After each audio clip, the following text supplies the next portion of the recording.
Әлемнің ең ерекше табиғатын көргіңіз келе ме? Онда сізге Австралияға жол тарту керек. Бұл бір мезгілде 3 климаттық белде орналасқан жалғыз материк. Мұнда құмды шөлдерде, тропикалық ормандар да, қарлы таулар да бар. Австралия әлемдегі ең көп улы жануарлар мекендейтін ел. Бірақ қорықпаңыз, қауіпсіздік шаралары өте жоғары деңгейде. Мұнда әлемдегі ең үлкен маржан рифі, үлкен тосқауыл рифі орналасқан. Оны тіпті ғарыштан да көруге болады.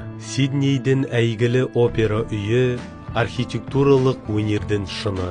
Оны жыл сайын миллиондаған турист тамашалайды. Ал ұлттық парктері мен жабайы табиғат әуесқойлары үшін Австралия нағыз жұмақ. Кенгурулар мен коалаларды өз көзіңізбен көргіңіз келе ме? Онда Австралия сізді күтеді. Таза ауа, орасан табиғат пен шексіз жағажайлар сізге ұмытылмас әсер сыйлайды. Австралияға барғыңыз келеді ме? Пікір қалдырыңыз. Арнаға жазылып, лүпіл басуды ұмытпаңыз.